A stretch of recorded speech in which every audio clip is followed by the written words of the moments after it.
好，獵金遊戲美國香港同步上映，阿咪同我都同步睇咗啊，差唔多。Hello，大家好。大家好，大家好啊！好啊，耐冇聽到阿咪把聲啦嚇，咁樣樣。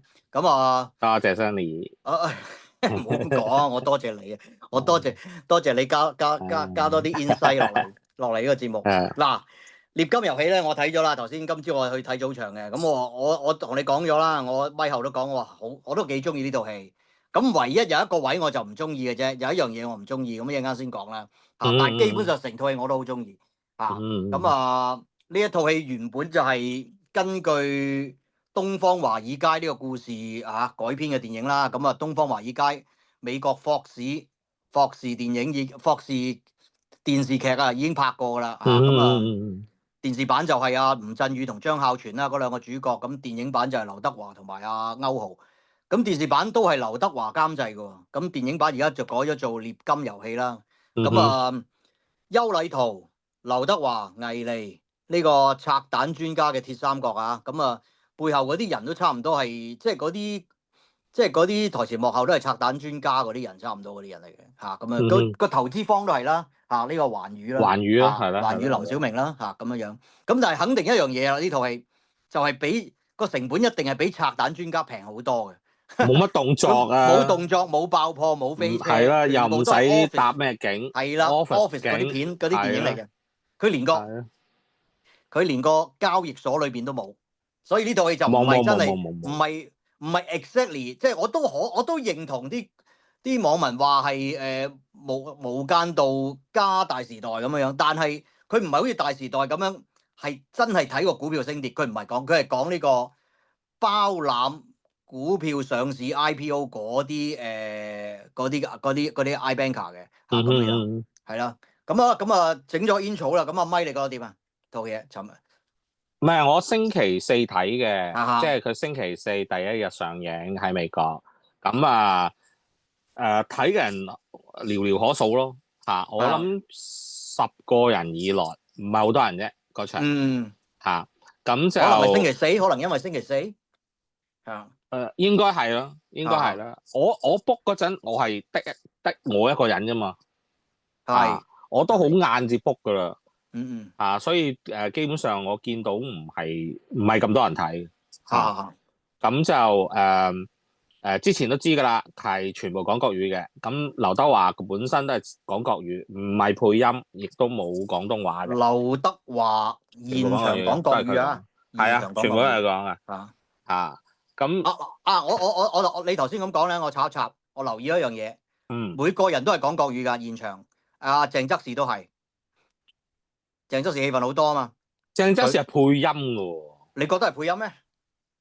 係啊，我聽到係配音喎，嗰種係實嘅音喎，唔係現場錄音嗰種聲嚟㗎。麥長青就好明顯係配音。麥長青係配音嘅。麥長青因為都唔對嘴型嘅佢好短啫嘛。係啦由頭到尾就係坐喺張凳度，都唔使起身，咁嗰場戲就完咗啦，幾鬼快啊！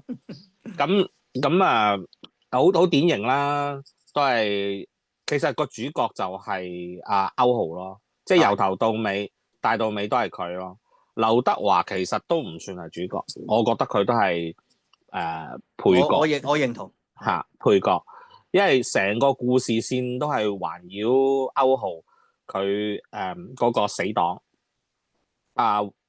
邊個劉以豪係劉以豪咁係環繞住佢嘅啫嘛，即係環繞住歐豪咁，但係就係因為呢個角色係可以拉到，即係將成件事可以完成啊嘛，就係其實就係間公司叫藍石即係幫人上市嘅，但係背後原來係幫緊另外一間嘅公司，就係想攞咗呢間能源公司，食咗呢個新能源公司，食咗呢間公司。但係我覺得其實有啲問題咯，即係有問題咯。你咁大單公司咧，你走去幫其他公司食咗呢間公司咧，其實係你倒自己米嘅，因為你間公司係幫人上市噶嘛，你話造假幫人上市嘅我都明，我覺得合理嘅，即係 make sense。但係你話幫第三方嘅公司食咗你嘅客仔喎，咁呢個我就覺得唔係咁合理咯嚇，因為你做壞咗個名，以後邊個揾你上市啊？係咪？所以我呢個我覺得唔係合理嚇。咁至於你話揾客嘅咧，即係阿歐豪啊，本來有個好嘅 project。俾嗰個闊太咧養狗嗰個咧，咁我相信都有呢啲咁嘅嘢嘅嚇，都相信都有呢啲嘢，但係口頭承諾冇簽字，咁嗰下就即係冇簽過意向書，意向書咧，咁就的而且確係有啲失策咯嚇。咁但係喺裏頭嗰個勾心鬥角咧，阿劉德華做嗰個係一個比較正直嘅分析師嚟噶嘛，清泉。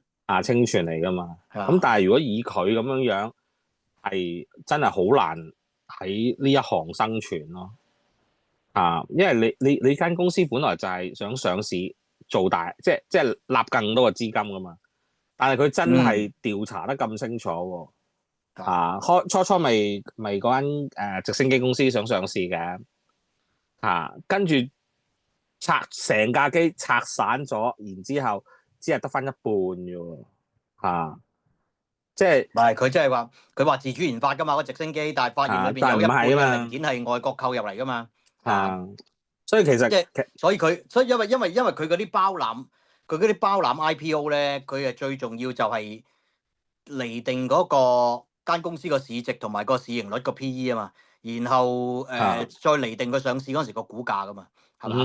係啊。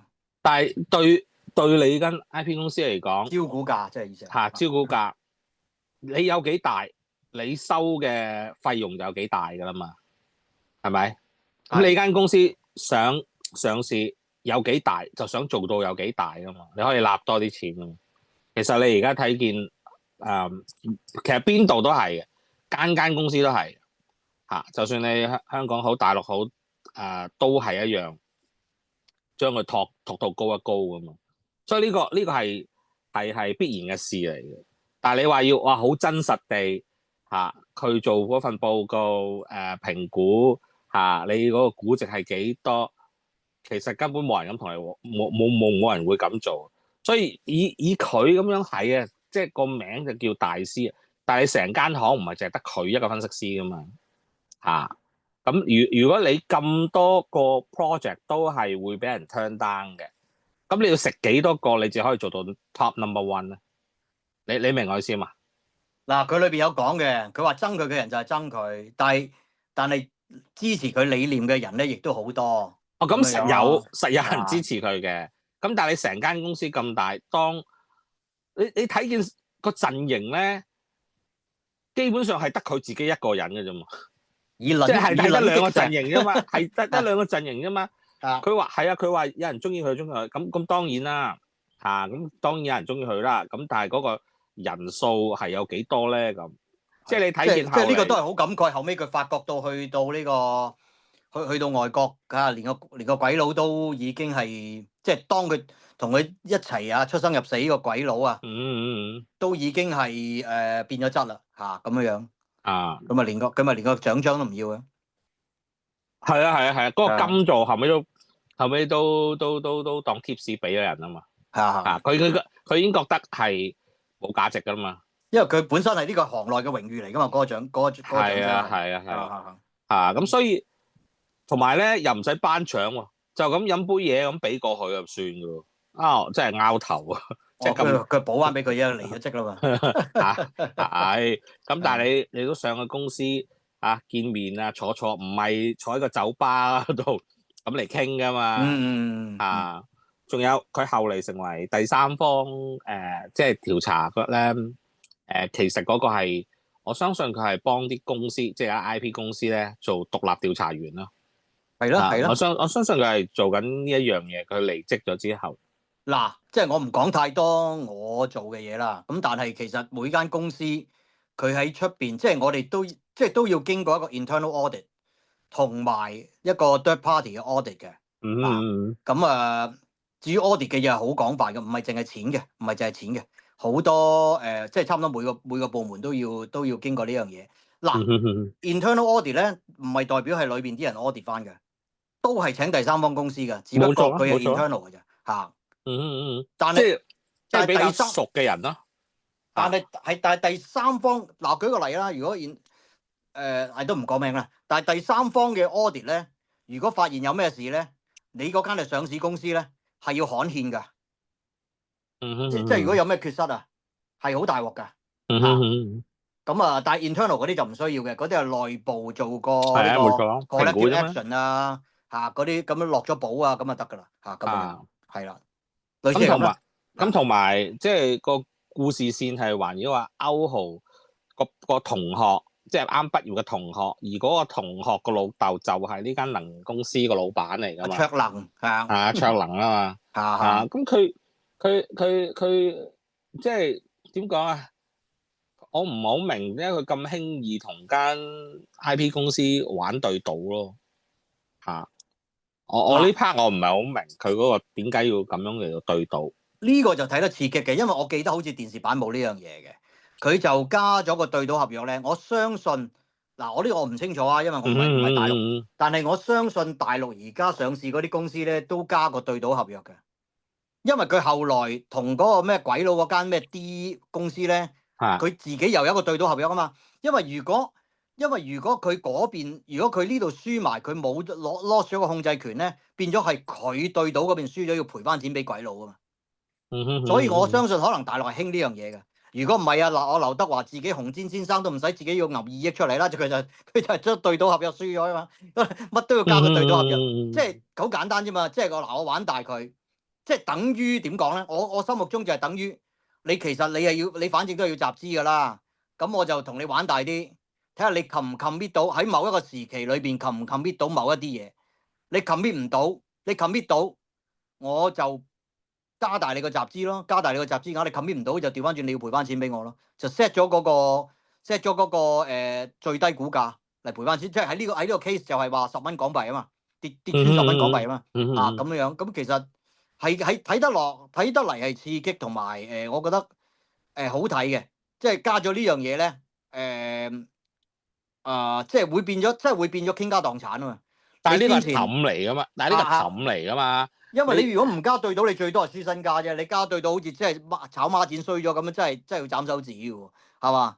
即係你賭緊嘅，你賭緊你冇嘅嘢，你賭緊白頭片啊嘛。其實簡單嚟講，我哋以前咁講就係嘛？你賭緊你冇擁有嘅嘢喎，係咪啊？即係等於所以劉以豪個老豆咁啊，心臟病發死咗咯，係咪啊？佢賠都賠唔起啊嘛，嚇。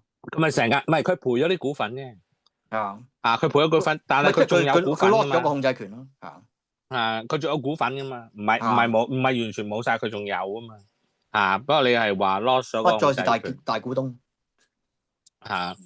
咁同埋咧，你揾藍石，你藍石咁樣，我問乜？咁樣做其實佢係諷刺緊黑石嘅。係啊。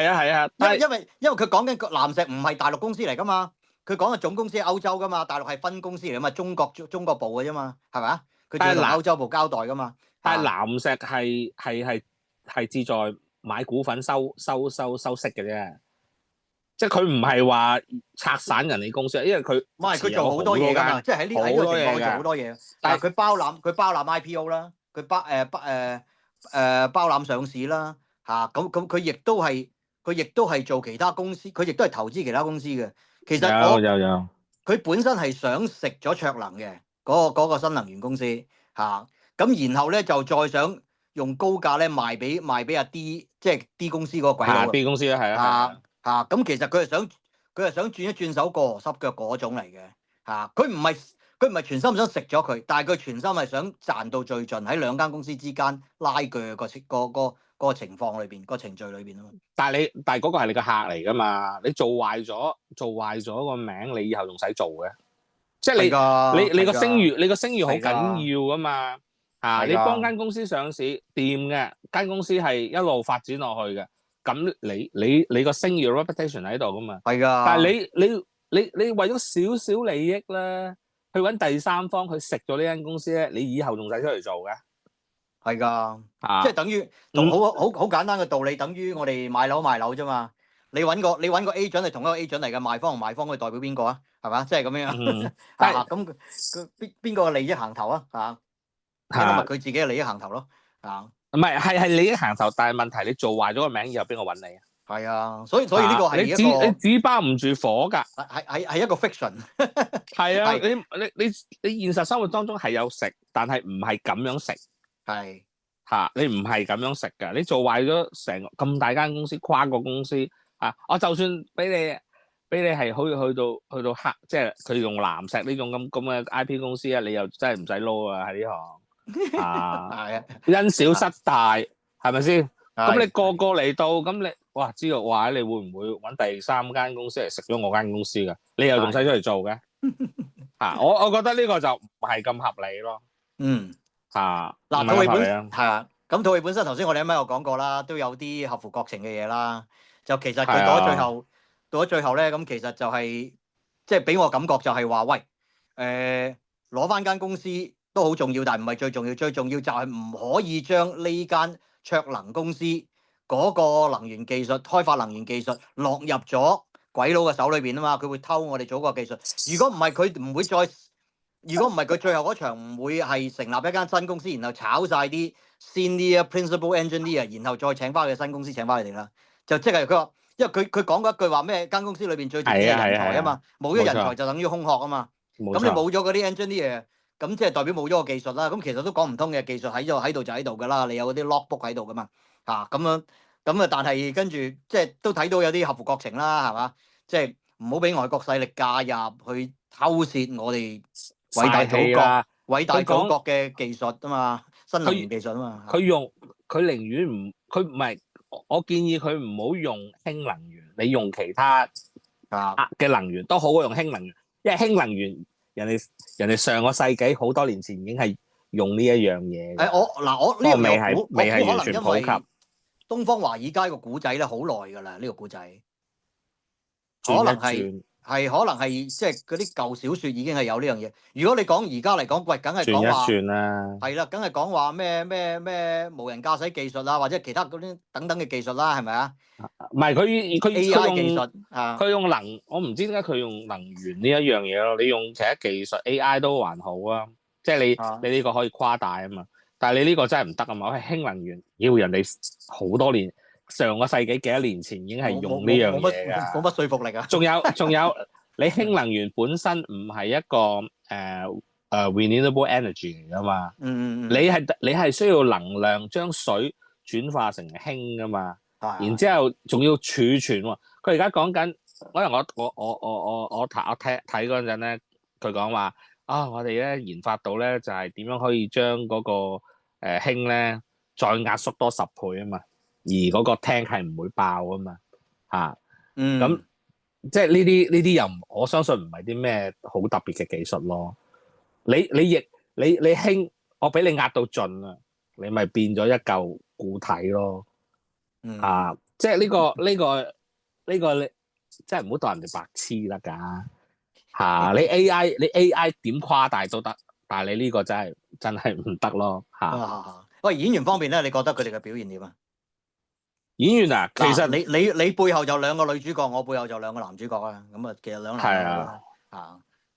我覺得阿黃奕做得最好，即係好少睇佢做反派啦，係咪啊？識得佢嗰陣時就係《還珠格格3》嘅小燕子啦 ，take over 咗阿趙薇啦。咁以前好可愛喎，而家個樣變晒喎，我真係初初認唔到係黃奕嚟嘅喎。我以為佢係李冰冰嘅，即係佢梳喺個頭咧。佢個樣變咗啊！你睇翻佢以前同古巨基做《還珠格格》嗰陣時，佢變晒個樣嚇。咁但係佢做得幾冷酷喎，即係呢個反派做得唔錯喎佢今次我反而就比較中意睇倪妮同阿劉德華嗰個 part。劉德華係倪妮劉德華嗰條係支線嚟㗎啦。嗱，嗰個我頭先講咗就係同無線再創世紀嗰套劇嗰個一樣嘅。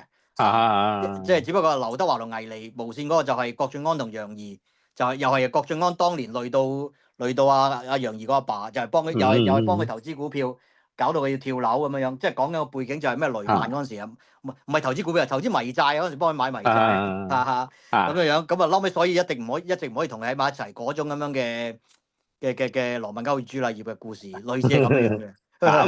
咁支線同佢主線完全無關嘅，不過無關，有冇都冇，其實冇乜所謂。係啦，但係有嘅只係話劉德華佢本身係有一個遺憾喺度，就係即係佢應該同倪妮係一對嘅，但係因為倪妮個老豆聽咗啊劉德華講話買嗰隻股票，但係劉德華我冇叫佢買呢隻股票，又我冇又冇叫佢唔買咁所以嗰 part 佢同倪妮，同埋咧佢個 presentation 咧，佢話佢喺個走廊就唱歌噶嘛。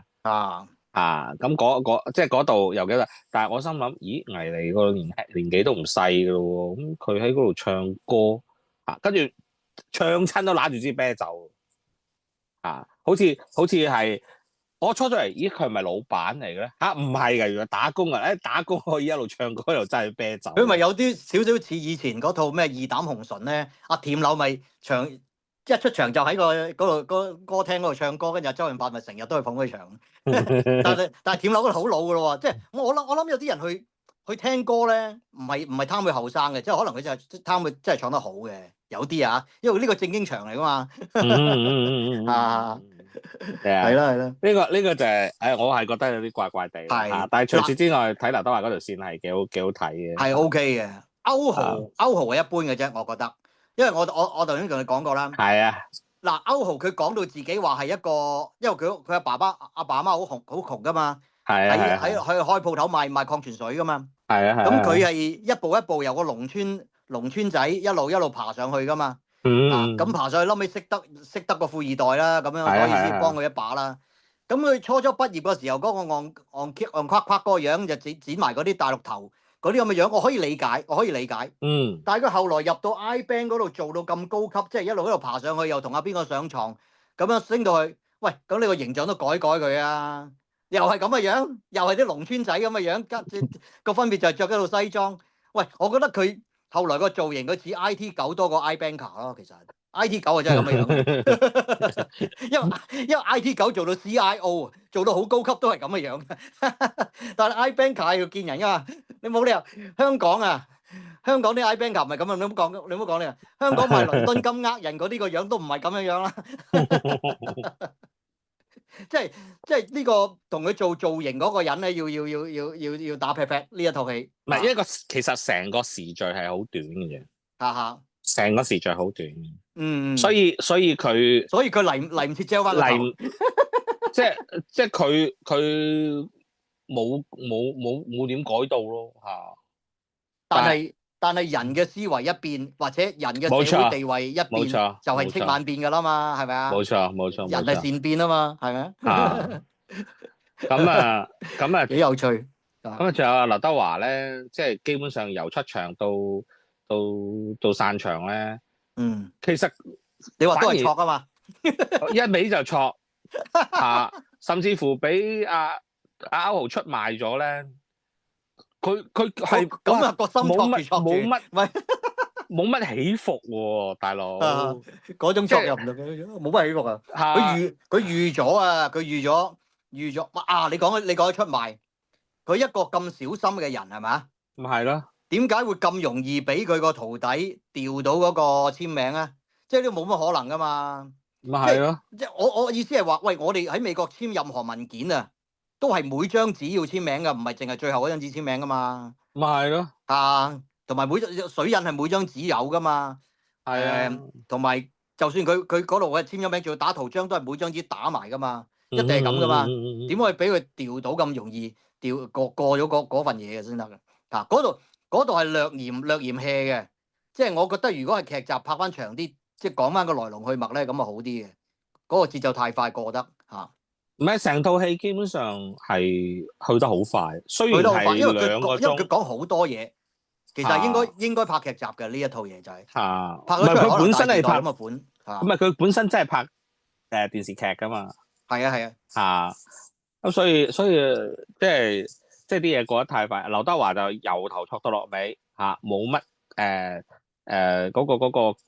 嗰個感情嘅波動，冇乜啊。正常人，喂，你俾條僆仔起你尾注，你起碼都嬲下啩？你喺佢面前繼續錯唔緊要，但你背後都應該好即係好心噏噶嘛。咪係咯，佢完全冇呢個太神化啦，即係你人冇可能係咁噶嘛嚇。同埋我頭先同你講過啦，不過你話而家呢個經濟呢個市面就唔應該拍到咁啦，即係我話套戲唔夠慘，冇死人冧樓，冇全家燒炭啊！即係因為我 expect 咧會好似大時代咁樣又跳樓啊，或者好似再創世紀咁樣又要攬住細路燒炭啊！即係因為基本上咧，我唔知道大陸嗰個情況係點啊。可能大陸咧係好難借錢去炒股票，但係你香港唔係㗎嘛，香港炒孖展個個都炒啊！你要補倉嗰時候個個 P 晒 K 㗎嘛。但係大陸有冇孖展啊？係咯，有冇啊？我真係唔知。大陸有冇孖展啊？此其一，此其二。即係我見到最慘嗰個都係輸身家啫，佢冇爭落到任何街數喎。最慘嗰個就係廁所長阿伯，都係輸咗個咩養老金啫。棺材本啫。佢話佢個好似老婆要睇醫生，不如買落去搏一搏。係啦。就係咁啫。咁但係後尾新公司要請翻佢掃街啊，請翻掃地啦。係請翻掃地咁夠慘咯。跟住街外嘅人咧，就係嗰啲送貨員。嗰啲步兵，嗰啲 Uber Eats 嗰啲步兵係嘛？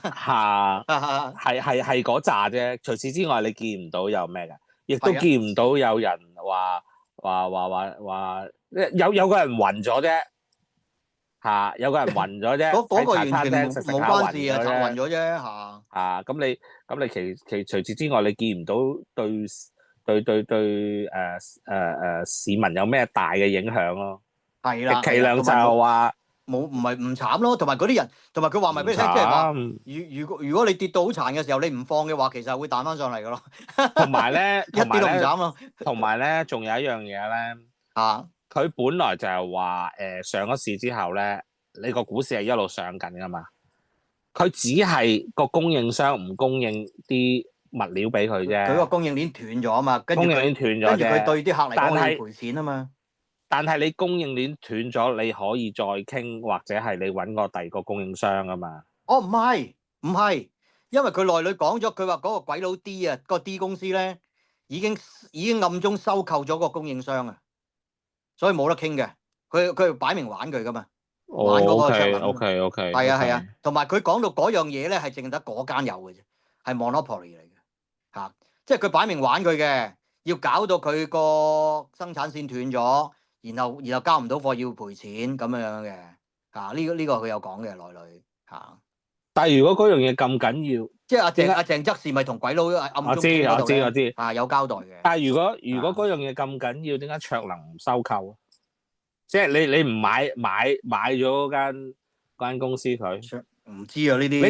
你仲要係得一個喎，即係你冇得揀喎咁我又唔知佢同嗰間公司嘅關係有幾好咁但係即係你應該有 alternative 嘅供應商啊嘛。即係你可以嘗試諗下，你要考慮嘅嘢就係究竟卓能有冇個實力去收購咧個供應商？佢講到啲公司係啲外國勢力嚟㗎嘛嗱，我舉個實例俾你聽啊。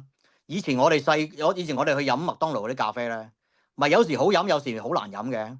係就因為麥當勞成日都換供應商，嗰啲咖啡豆咁成日都換供應商咧，咁有時供應商又唔供應俾佢啦，有時或者價錢唔啱佢又換啦，咁個品質咪冇保證咯。咁後來麥當勞直頭去哥倫比亞買晒啲地嚟自己種咖啡豆啦，咁佢後來咪先有麥咖啡嘅出現咯。所以而家麥當勞嗰啲咖啡係好平均地，唔係最好飲，但係平均地好飲咯，即係唔會話一時好難飲，一時好好飲咁咯。所以你係要有啲嘢俾人鏈住咗個袋咧，你係要解決呢個問題嘅其實。但係似乎你嗰個 moment 有冇實力去解決？你好似麥當勞咁大嘅，你可以哥倫比亞買晒人哋啲咖啡園嘅，咁啊梗係有實力啦，係咪啊？所以佢有呢個技術，你基本上仲要係有技術啫嘛。你而家嗰個材料而家冇嘅，咁你可以將佢 postpone 噶嘛。即係你唔會話咁，你唔會咁樣。恐慌性地拋售噶嘛？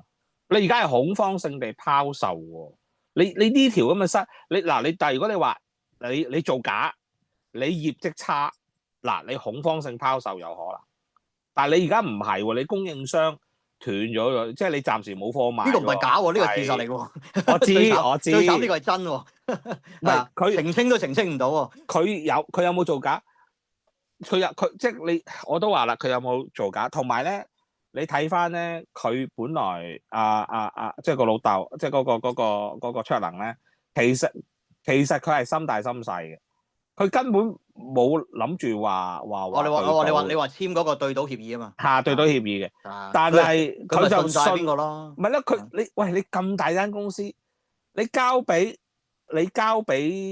雖然你同歐豪好熟歐豪好熟咁，但係你都冇理由因為佢即係嚟到去做呢個決定，同埋佢你唔好唔記得喎，佢啱啱坐上去啫喎，佢有幾多料，你應該衡量過清楚，同埋你呢咁大嘅事情係咪要同股東開會咧？我估呢樣嘢咧就係佢放咗個自己嘅情感落去嘅，因為開始嗰陣時嗰一幕咧咪畢業典禮嘅，咁佢都講明佢話佢個仔畢到業係因為有賴阿歐豪一路幫佢補習啊嘛，即係佢其實係好崇拜，即係唔係講崇拜，即係佢其實係想歐豪係佢個仔多過佢個仔係佢個仔。係，但係個問題就係你咁大個決定，你係咪要同股東開會咧？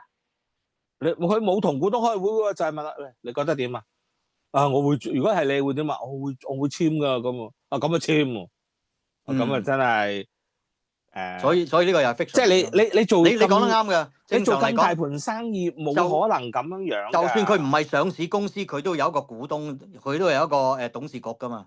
係啊，你要開會，佢唔使攞盤數出嚟，但係佢一上市佢都要被核數㗎。其實呢個走唔甩㗎。係啊，仲有另外一樣嘢咧，就係你簽嗰個對賭協議咧，你要衡量過，即係你風險評估啊，會唔會有機會？有咩情況底下你會跌到落去10蚊㗎？佢咪信咗佢咪又係信咗佢咯？我知啊，佢話係有風險㗎，不過我知咩風險啊？9成同1成啊嘛。唔係即係 OK 風險，乜嘢嘅風險啊？有乜嘢嘅風險會導致嘅？有乜嘢嘅可能㗎？你分析師就係攤開晒嚟講㗎嘛。嗱，如果你風險咧就有呢啲你咁多選項嘅。係呢啲選項咧個機會可能性有幾多咧？因為當你做分析嘅時候，你唔可以放情感㗎，你唔可以放自己意見落去嘅。冇錯。等於醫生同你講，你嚟緊做一個咩手術，你嗰個風險係乜嘢？醫生係照直講㗎嘛。唔係淨係同佢講話有風險㗎咁啊！哇，咁簡單就賴過啊！你咩風險乜都冇講喎。咁另外一樣嘢咧，阿劉德華後尾咪幫阿歐豪同埋阿劉以豪嘅。係啊。咁佢就有2個 proposal 俾佢噶嘛。咁2個 proposal 咧係叫佢自己睇嘅。我唔係講俾你聽啊，你自己睇啊，睇完你揀啊。咁呢個專業上係佢哋自己做決定噶嘛？冇錯啦，冇錯啦。歐豪咧就好想講，阿劉德華佢你唔好講，你等佢自己睇，睇完等佢自己揀。佢自己做嘅決定，自己負翻責噶嘛？就係冇錯啦。但係睇翻佢簽嗰個對，即係嗰份約嗰份對賭嗰陣，卓能嗰個對賭協議直情就係問歐豪，喂呢個，所以我點解有個對比喺度？唔合理，同埋即係你睇見後生同老年嘅做事方法唔同咯。佢唔上身噶嘛啲嘢係啦。冇錯啊，咁但係即係個結局後嚟，佢哋個個都要上身嘅，只不過係上幾多上身咁解嘅啫。呢啲又合乎國情嘅，即係佢到咗最後邊個又要坐幾多年啊？邊個又要坐幾多年？呢啲咪就係乜風暴嗰啲 ending 嚟嘅。你入大陸就係要用呢啲 ending 噶啦。即係即係壞人有壞報只不過嗰個冇咁壞嘅就少啲報應咁解啫。但係個個都有報應嘅咁咯。但係佢揀呢個即係2個 proposal，即係一個佢揀咗呢一個啊嘛。佢話我記得佢話成功率高，但係代價高。係所以佢揀咗呢個，但係呢個代價係連劉德華自己都要孭喎。劉德華自己都要咩喎？咁都要做，即係佢基本上佢每一個人都犯咗呢個造市呢條罪啊嘛。咁但係我亦都話啦，咦？咁劉德華間公司咪請咗好多人翻嚟幫佢買貨嘅。咁嗰班人又使唔使上身嘅咧？呢個我真係唔知喎，佢哋使唔使上身喎？我覺得唔係所有人都要上身嘅。你記唔記得先前有幾單嘢？譬如話我哋喺美國 Wells Fargo 啊嗰啲咧，佢都係簽名個管理層要上身。因為佢哋負責買賣，佢哋一個 trader 嚟啫嘛。trader 即係 approve 嗰個要上身。可能全部 approve 嗰個都係劉德華個水印嚟嘅。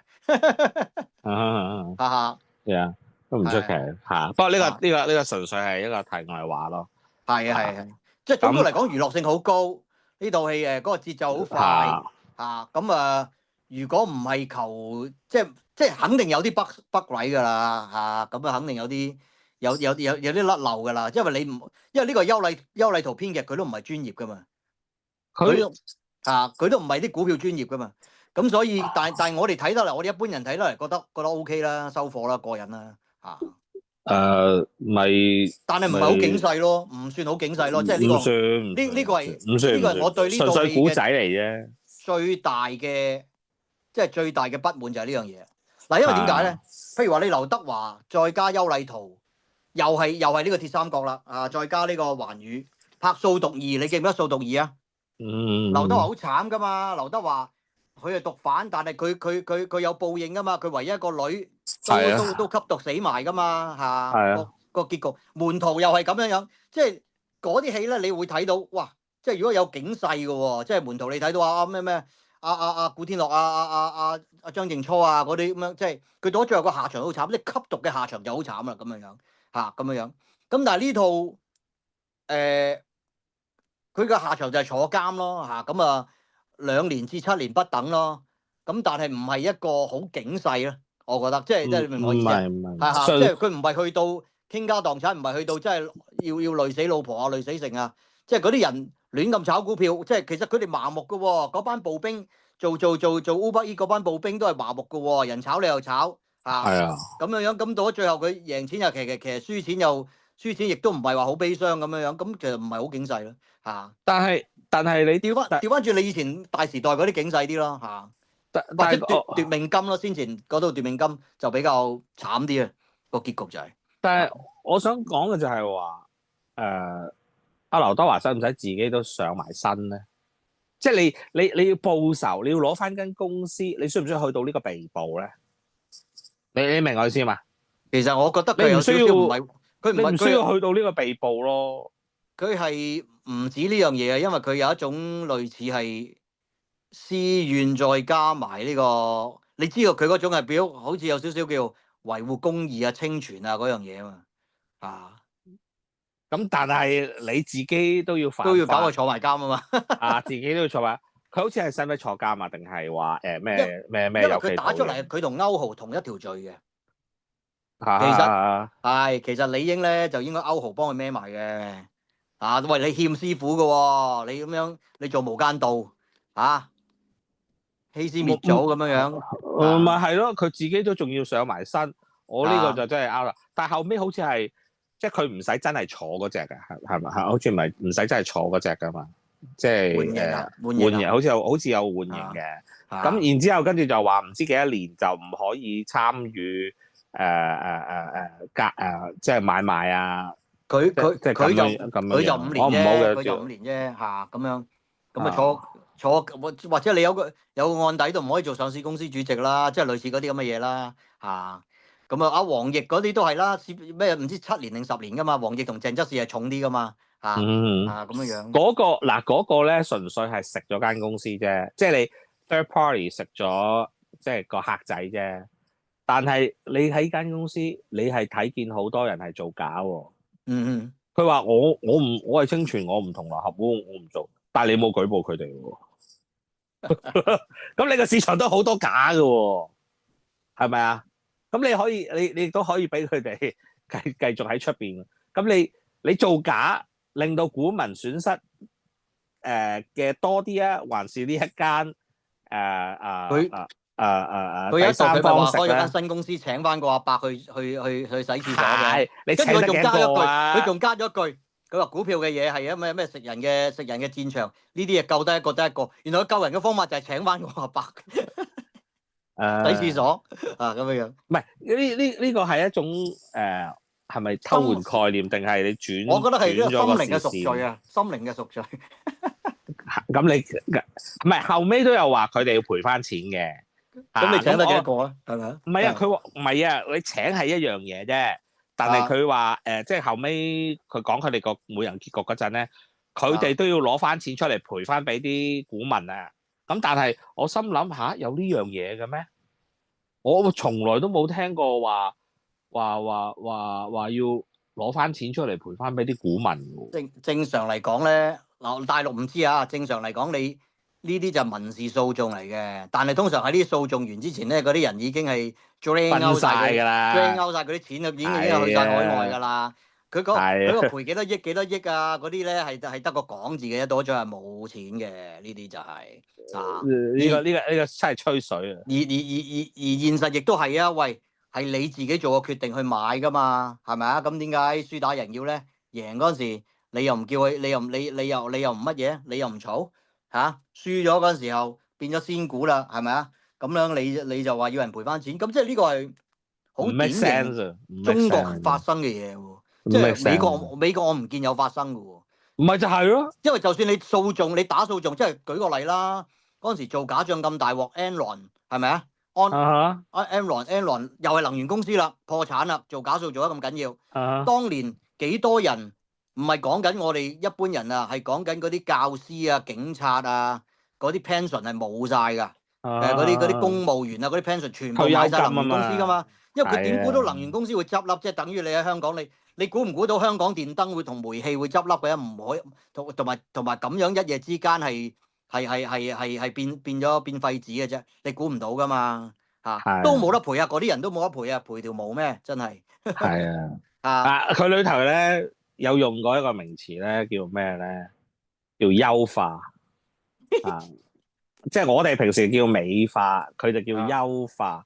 佢將呢樣嘢咧就優化咗，係會賠翻俾你哋嘅，賠翻有咩事賠翻啲股民嘅。我即係呢個真係優化嗰度，佢用咗幾次㗎啦。佢講優化咗個市值，優化咗嗰本嗱直升機嗰度有講過。我就係嗰度啦，就係嗰度啦。我呢個評估書我係優化咗嘅啫，就唔係真係所有嘢都係我哋自己研發嘅。此其一。麥長青又係講個股市即係講個公司個股價，我唔一定要俾你藍石做嘅，即係嗰個佢都有講優化嘅，好興嘅。佢唔一定俾佢，即係俾其他公司，即係其他公司都係做緊同一樣嘢啦。即係你唔做呢啲污糟邋遢嘢，有其他公司做。佢嘅意思就係話，就係咯，你唔好咁大支嘢嚇，唔好扮清泉咁樣所以真係成套嘢係優化咗。將成個股票市場有呢啲事情發生，會賠翻俾你嘅，真係冇啊！美國都冇啊！喂，你第一個賠你真係要賠翻俾政府罰錢 penalty 就有嗰啲咩最後政府代唔會賠翻俾啲股民嘅。係啊，因為你買基金也好，甚至你 pension 背後嗰個 fund manager 去買噶嘛，佢決定去買，係你授權佢決定去買啊，你自己心甘情願將啲錢擺喺個 pension 嗰度，係啊，冇得賠啊，所以冇得賠噶。後邊講話有得賠嘅係優化咗啫，即係簡單嚟講，因為美國你做乜嘢都要簽咗個免責聲明，所以就冇嘅。係啊，官司你可以繼續打，無了期咁打，佢話賠，佢亦都可以。整個天文數字話賠，但係到咗最後間公司有冇錢係冇嘅，冇啊！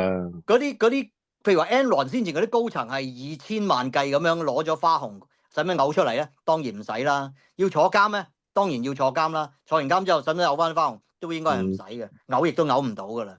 已經轉晒 offshore 啦，轉晒瑞士銀行。會罰錢有 penalty，但係嗰個 penalty 係政府收嘅，唔係股民收嘅，有 penalty 係有，俾得出嗰陣時先俾咯。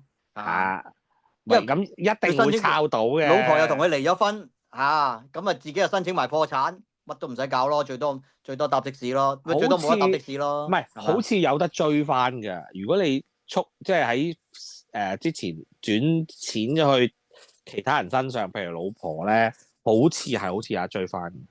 呢樣嘢我聽嘅好似係有得追。但係你舉個例，你轉咗 offshore，你冇得追嘅。總有道高一尺魔高一丈，總有方法係咩嘅？轉咗個 Bitcoin 代咗個 hard drive 喎，最鬼咩？知唔係？點追？知唔係？知唔係？你好現實啦！你而家嗰個逼㗎恒大嗰度追得翻咩？而家嗱呢個最現實啦。佢自己都追唔翻啦。啊，恒大都追得翻咩？佢就同佢老婆離婚啦，佢老婆攬咗幾億去咗美國啦，係咪？你去咗美國？優化。唔係你去咗美國咧，就真係好難追得翻噶啦嚇。咁你除非係即係大陸派人過嚟夾佢咯嚇。唔係唔係啊？呢個最現實啦。嗱咁恒大咁大間公司係咪啊？由起樓去到電能車，去到礦泉水，去到乜鬼嘢都有佢份啦，係咪先？咁啲人就肯定信佢噶啦，即係以為佢長江實業咁勁噶嘛。因為恒大喺碧桂園，咁你而家嗰啲股民點啊？第一個蝕就係蝕股民㗎，呢個世界係咪啊？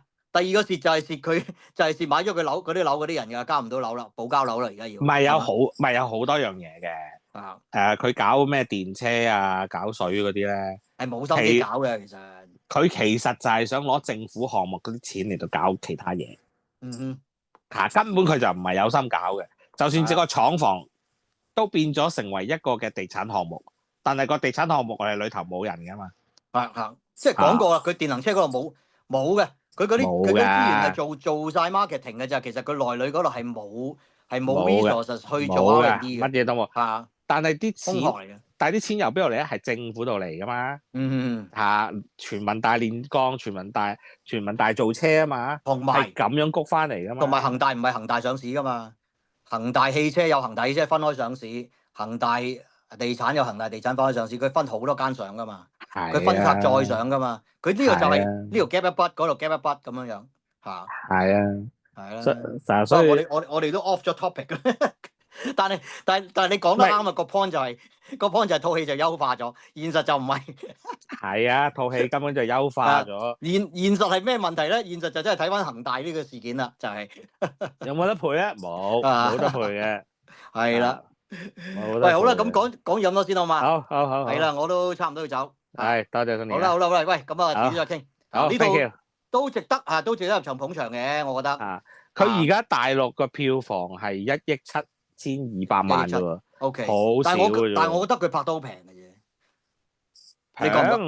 平梗係平咯，又唔使啲咩爆炸場面，又唔使咩起嗰條隧道，又冇乜追車，連撞車嗰下嘢都係借鏡嘅。係啊。你咪真係睇佢嘭一聲撞埋去喎。係啊，借鏡咯，冇㗎。阿歐豪係講係揸緊個寶馬㗎嘛。